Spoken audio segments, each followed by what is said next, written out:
Hi there, it's been a while since I last posted a video here. Now this is a special video to all my viewers who left comments or questions on one of my videos that I did earlier, titled How to Add PayPal as a Payment Method on Upwork.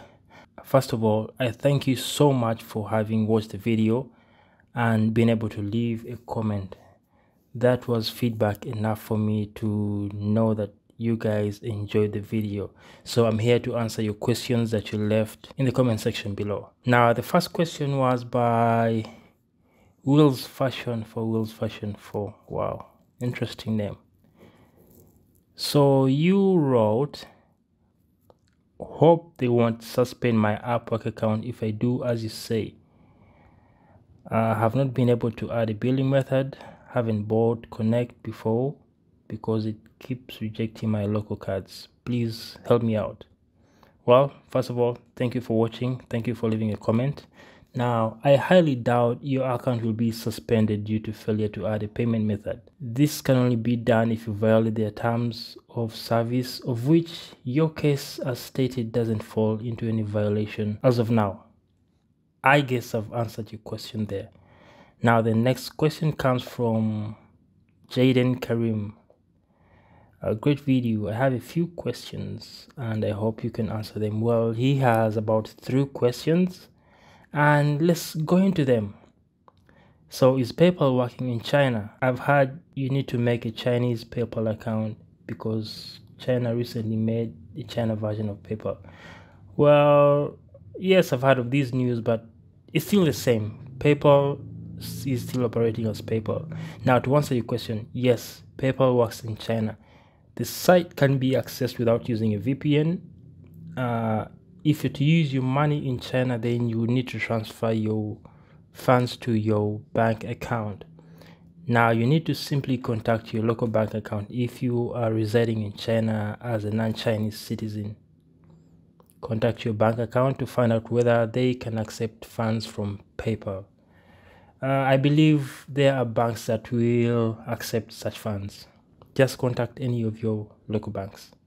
Okay, your second question was, what did you fill in the taxation tab or tax information tab? Assuming you are working in China, can you share a few examples? Well, the tax information tab as of now is only required if you are a citizen of the United States of America. Now, this could change in the future, but as of now, you're not required to do that. So make sure you keep yourself updated. Now, your third question was, is it possible to connect my China bank account as a foreigner? Okay, I get your question. I encountered this when I was trying to get my funds from Upwork, and I contacted Upwork, and apparently, as a foreigner, you cannot connect your Upwork account to your China bank account. And you cannot use another person's bank account to connect with your Upwork account. This is probably due to security measures set by Upwork to protect its users. This is because your Upwork information or your Upwork account information must match your local bank account information. This means that if you're to add your local bank account in China to your Upwork account, you need to have a Chinese national ID. Now, this must have been a condition set for Upwork to meet in order to operate in China.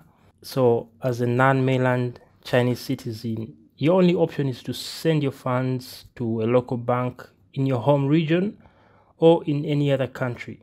But the best option here would be sending your funds to your PayPal account. I believe you can always find ways to use this money. The last question comes from Amit Sharma. I hope I pronounced your name right. You wrote or asked, for this Upwork email and PayPal, should it be the same? Should be the same? Well, yes, your Upwork email and your PayPal email have to be the same. Now, this goes further to your other details or information, for example, your names. your names should match both in your Upwork account and your PayPal account. Well guys, I appreciate all of you who left your comments or questions on that video. I'm making this video specifically for you and maybe answering questions for others who might watch the video in the future. Thank you for watching, and see you in my next video.